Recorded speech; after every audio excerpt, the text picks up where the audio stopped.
So our topic today is about communication tools. Let's keep in touch. And here's where we're headed with today's session. We're going to share some communication tools. That's what you're doing now in the Slido poll, and we'll get back over to that in just a moment. But we're also going to think about the why all the reasons that we want to communicate and stay connected. And then we're going to take a look at the communication policy as well as the QM standards that directly correlate to our communication tools. And then we're going to circle back around and take another look, a new perspective on the communication tools. So we are delighted to have you here. So this is where I will take just a moment and jump back out to the Slido poll. All right. So here's your preferences on your communication tools. The tools that you use. Telephone, of course. Of course. I love some of your other ideas. Kahoot is a great one. And we had a couple of questions last week about the use of Kahoot. PowerPoint is a great one. Verbal, Google Voice, email and phone. I love that. Your office hours, excellent. Conferences, communicating in Canvas. Text, meetings, online, direct, office, excellent responses. Even the lecture, yeah. When we're sharing with our students, we are definitely communicating in one way or another.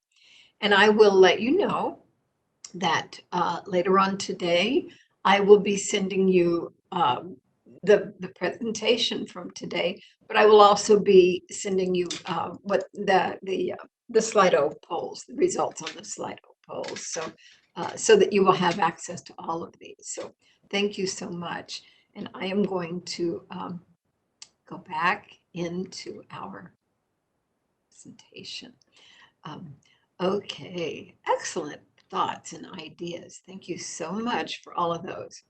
So here's where we're going to start talking about some of the reasons to communicate. So we're wanting to build that rapport with our students. Rapport definition being maintaining harmonious relationships. But we also, the purpose in that is to develop respect, a mutual respect back and forth, to make sure that the students know that you are approachable and caring, and to maintain a positive attitude and perspective moving forward in the process. So because we're wanting to develop that rapport, we're looking at the outcomes. And the outcomes from having that solid, approachable perspective with your students is their motivation. You can help them stay motivated. They will feel much more comfortable with being able to reach out to you when they have questions. It adds to their perception of what they are getting from that course, the quality, as well as the satisfaction. And again, building that trustful relationship. So essentially what we're saying is, hey, that's what we have to do to accomplish student success in our course. And that I know that is your bottom line in it, that you want your students to be successful. You want them to come away from the course having absorbed the information as well as your passion for teaching. So here's my little, after all, that's who our customers are. That's who our customers are. So I am a big fan of retrieval practice.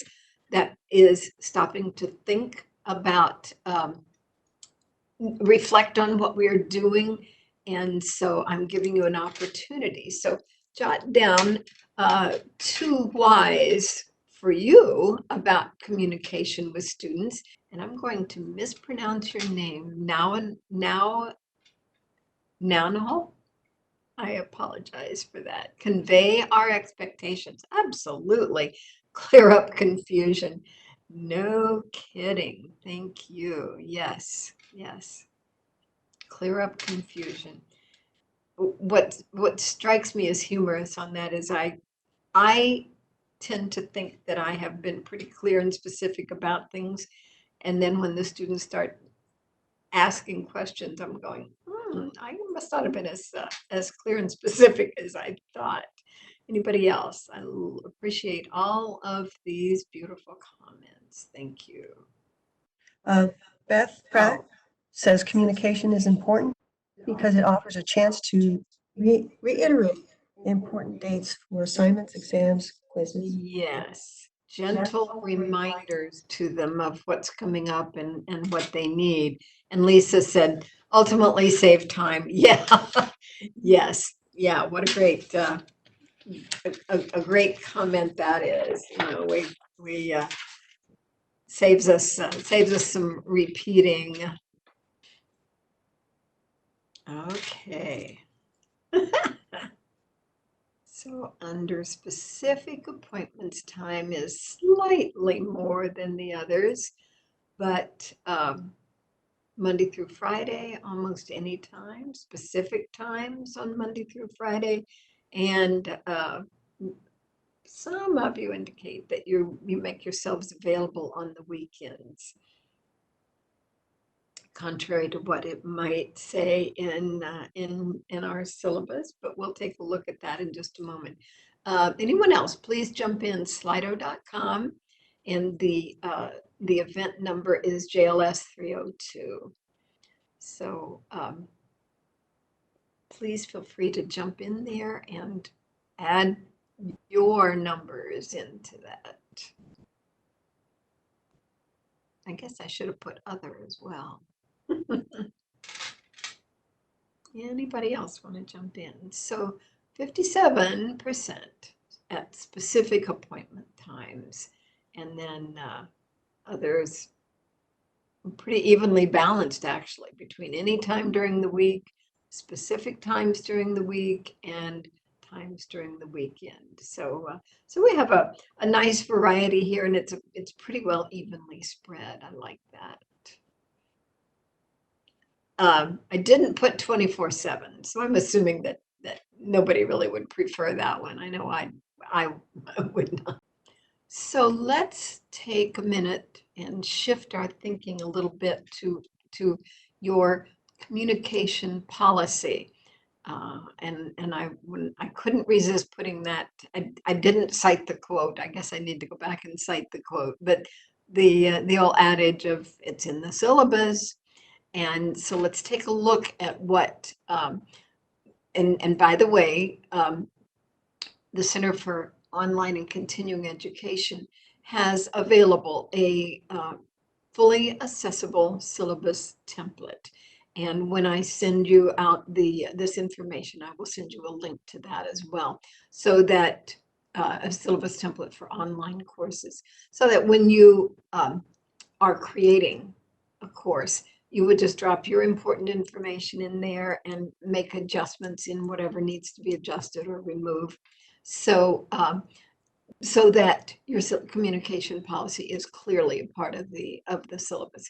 And it definitely should be. It's also one of the requirements, one of the provost requirements for an effective syllabus. So let's take a look at what some of those things are. In the part for email, what is listed in the template is generally, and of course, these are some of the things that you can adjust and change, is that you will respond to emails within 48 hours, except for weekends and holidays, university holidays. And I with the technology that's available today, I think most of our constituents tend to think that there should be almost immediate feedback. And so it's important to emphasize that within the syllabus, it indicates that you'll get back within 48 hours. And the weekends and holidays would be what your personal preference would be, if you want to leave that in there or not. The other item in the plan for response and feedback has to do with assignment feedback. And the policy on that indicates that you would typically respond within a week. That said, the exceptions would be having to do with larger assignments. And I think it's worded that way. I didn't pull out the actual wording in there, but the exceptions would be on larger assignments that may take more time to grade, and of course with a larger class as well. So again, whatever adjustments you would want to make in that, you certainly would. The other item has to do with course-related questions.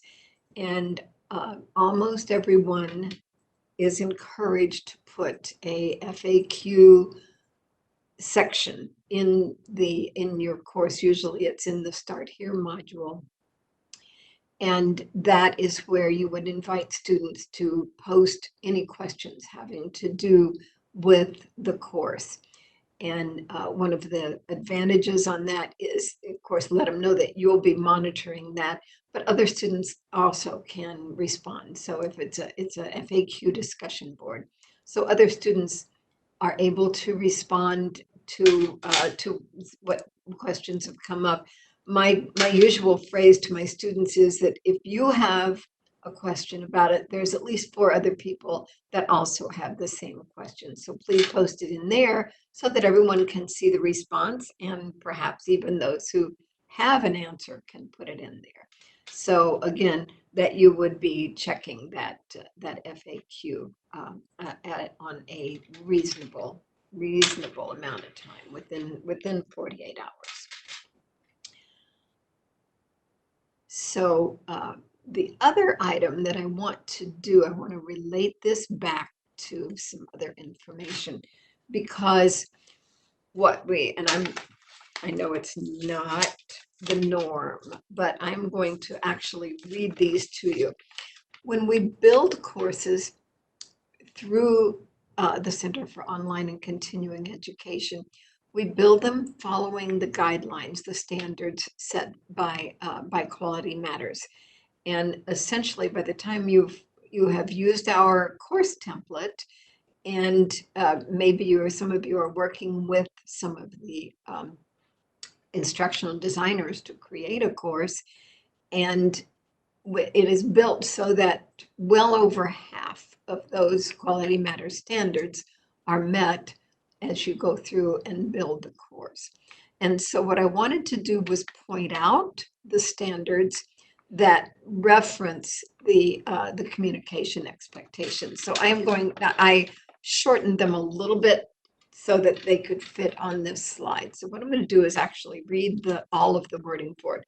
Quality Matters 1.1, and the general standards on 1 is the course overview and introduction. So 1.3 says communication expectations for online discussions, email, and other forms of interaction are clearly stated. So this is one of the things that we need to address and make sure that is clearly stated within the syllabus generally, but it could also be someplace in the course room as well.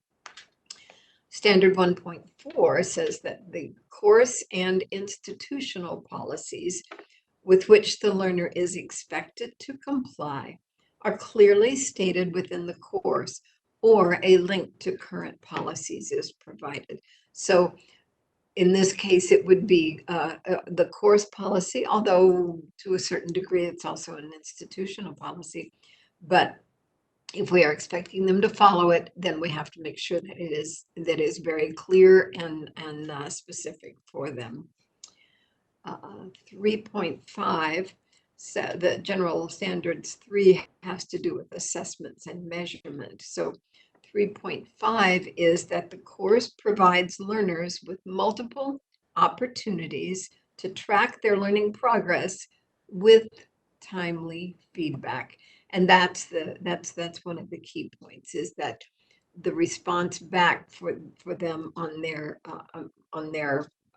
anything that they submit or any questions that they have does come with timely feedback. And then Quality Matters 5.3. The general standard for 5 has to do with learning activities and learner interaction. And so 5.5 says that 5.3, excuse me, says that the instructor's plan for interacting with learners during the course is clearly stated. So all of these things are set up in order to be obvious to the students and available to them. And this is from the specific review standards from Quality Matters for Higher Education rubric. And we are able to share this information with you by virtue of the fact that FAU is a part of the Quality Matters organization and that we build our courses based on that. That said, we still have reach out with the permissions to use that, because it definitely has, as you can tell, has a copyright compliant piece for it. So everything that is built through the Center for Online and Continuing Education is built following these standards set by Quality Matters. So now, again, I'm going to give you an opportunity to think of answers, a question, and post it in the chat room. So my question for you this time is the thoughts about your syllabus policy. What things do you feel like might need to be more specifically indicated in your syllabus policy?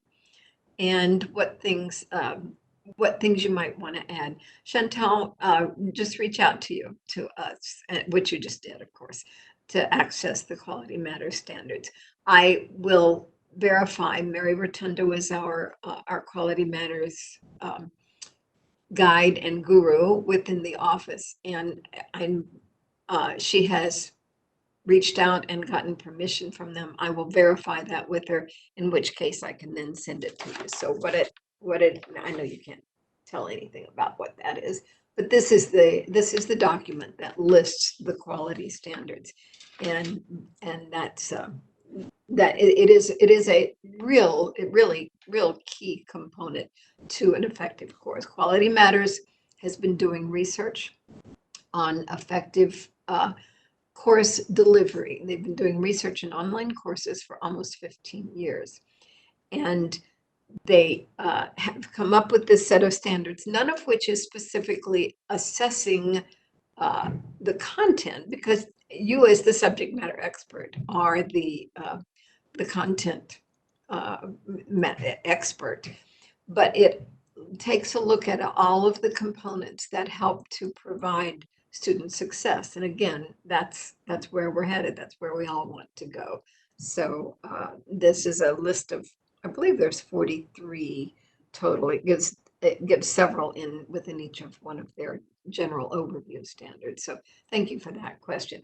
Your thoughts about your syllabus policy, anything that you feel like you might need to add or clarify a little better, or is there, do you make adjustments? Do you let them know that you're available 24/7, or do you let them know that you're going to be unavailable at certain times? So what things what do you think about with the communication policy within your syllabus? It's one of those things that many of us just kind of go, yeah, right, okay, and without really taking a deeper dive into it. And that's why I wanted to mention it and to take a closer look what's actually in there. Okay, and Chantel, it keeps evolving. You are so right. Based on the questions and feedback from current students, which is indeed how we grow and how we continue to improve our practice is by reflecting, getting feedback from the students. Yeah, good point, Chantal. Thank you. Based on the feedback from the current students, absolutely. Anybody else? Beth Pratt says, I believe the syllabus policy is clear. However, I do not think that many students read it. And then Trey Bishop says, I need to be more explicit in general. Yeah, Beth, thank you. Yes, indeed. It is clearly laid out there. And there's also a section in there about communication expectations for the students as well. But and you'll want to take a look at that. And it has to do with how they respond and so forth. But yes, in many cases, although the syllabus document has become more of a short novel. Okay, so Dr. Zaven, have to change, update, and reflect every year. Of course, yeah, since there's always something you didn't think of that the students will bring up. Yes, aren't they brilliant about keeping us on our toes? I love that. Yeah, absolutely. Thank you. Yep. Anything else? I love your comments. Thank you. Oh, signed syllabus acknowledgement at the beginning of the semester. And again, this is one of those things that we include in our course template is a syllabus. We've referred to it in the past as a syllabus quiz. Technically, well, I guess technically it is a quiz, but each question has a um, is true, false, and the answer is true, but it winds up literally being a syllabus acknowledgement. And I have had someone that I've worked with who did have the students added a place where they did like a digital signature on it. So yeah, signed syllabus acknowledgement for me at the beginning of the semester. I also had someone that felt like that it was necessary to, well, the term he used was read the syllabus to them. This was a graduate level course, so I suspect it wasn't literally reading the syllabus, but all of us tend to start out emphasizing some of the things that are important within the syllabus. But as I think about what I emphasize at the beginning of a semester, it's more the page numbers where you can find the grading information, the page numbers where they can find my course. One of the courses that I teach has a field experience requirement, so I make sure they know where to find that in the syllabus as well as in the course. But yes, indicating where they can find the important information that they need to know. Excellent. Thank you for your comments, and please feel free to continue to add to them. So I want us to circle back around, give a little bit of a deeper thought to those communication tools that we've been talking about. So let's rethink them.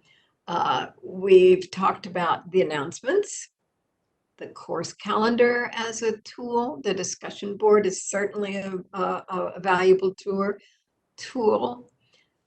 Messages within Canvas, and well as the FAQ discussion, which we talked about, and email. Anybody have any different thoughts about those tools? Any ways that maybe you can tweak those particular tools? Any ideas? Please feel free to jot in the chat or open your mic and speak up. Any changes that you think you might want to make in any of those? We have several faculty that are really, really stellar as far as the announcements are concerned. And that truly is an important place for the students to help remind the students, help keep them on task and know what's coming up and what the expectations are, is in those announcements. And yes, they go out to email or wherever the students have set in their own Canvas account. But they also remain in the announcement page so that the students can refer back to them and see that information. Uh, Okay, course deliverables document summarizing the expectations of the course. That is something I would like to see, Chantal. Thank you. A course deliverables. So that would be what essentially the assignments. Is that the things that you're and I'm assuming would be with due dates. Is that what you're referring to in that? Okay, yeah, all right, thank you. Yeah, so course deliverables document.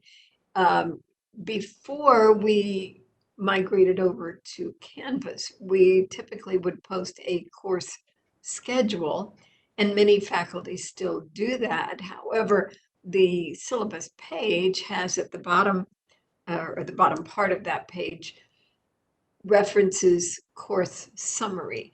And that is a listing for them of assignments that have been published. So Chantal, you're saying that you give them a pretty specific document ahead of time. And that's really a good idea to help them know what's coming up and how much time they're going to need to allow. So that's a good suggestion, good recommendation. Any other changes in these tools? Yeah, I'll get it. I think I will. Let me. Mhm. Okay. Okay, Lisa Weiss says to all participants, I often find that, in my opinion, instructors are asking too much of students regarding discussion boards. Full post every week with 2 replies type thing. Plus, this is a labor intensive. If you have a class with 50 students, you are teaching 3 to 4 classes. I find the quality is improved with less demand, but rigor in the post, which requires a rubric in your discussion board. Excellent point, Lisa. Thank you. Um, my perspective and what I usually suggest when I'm working with people is if there's a discussion board every week, it simply becomes busy work to the students, and they are not truly focused with the rigor that you want. And yes, 3 to 4 classes.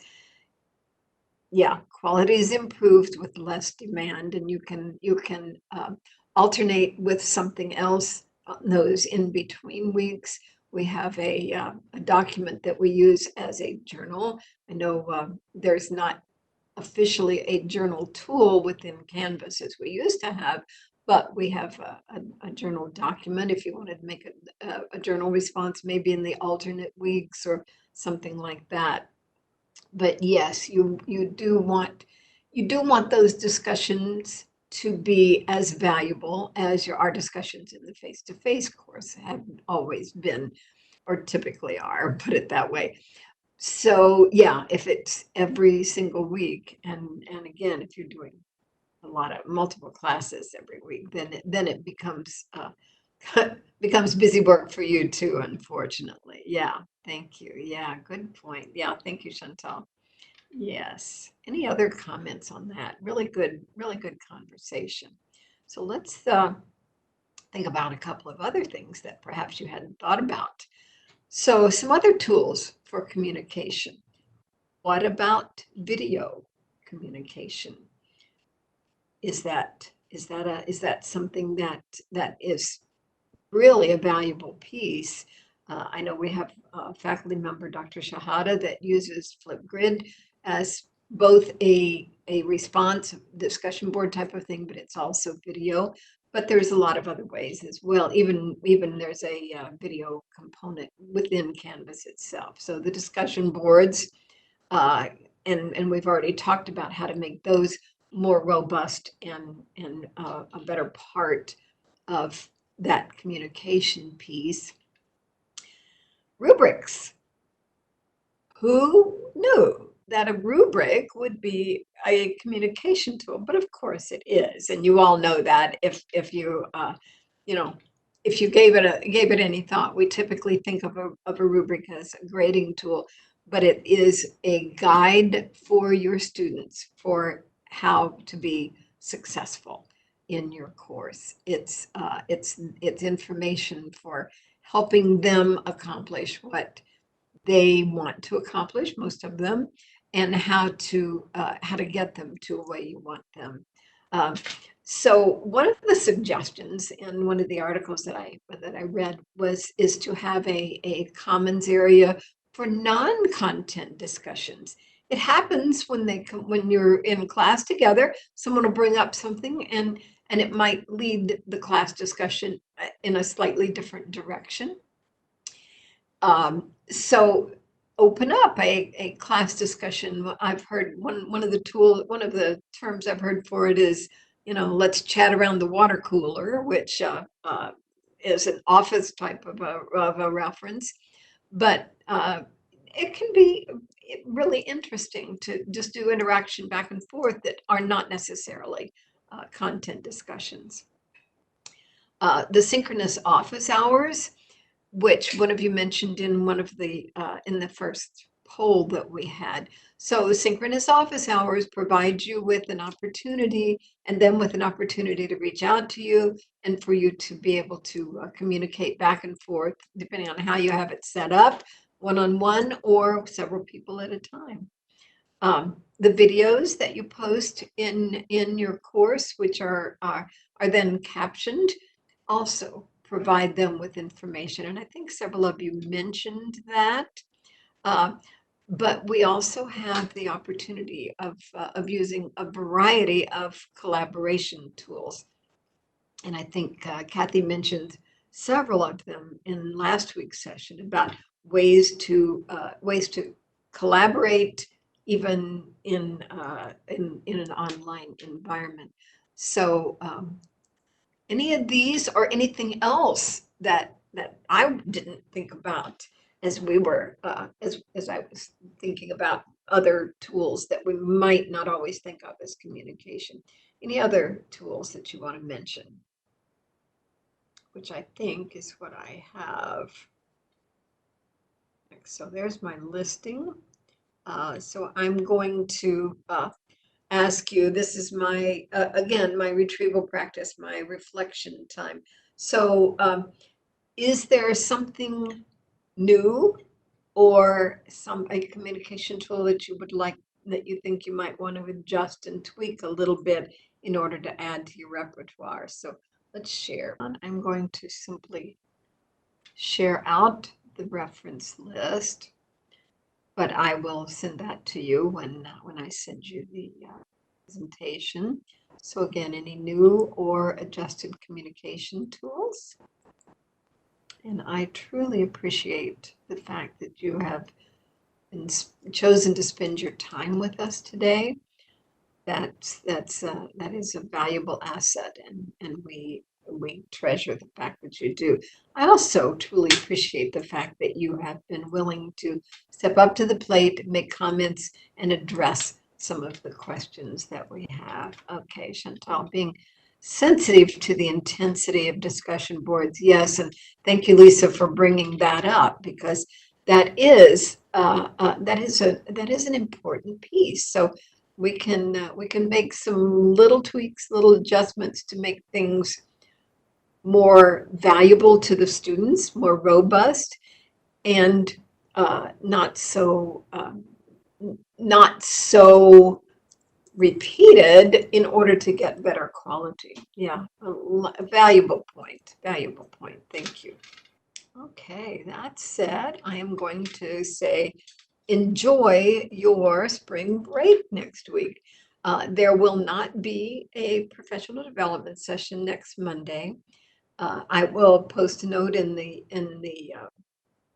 workshops that those of you that are in, but just know that there will not be a PD session because we want you to relax and enjoy some of that time together. Many of us also spend that time catching up, but it's also a good time to relax, to enjoy this spectacular weather that we've had. Excellent, great.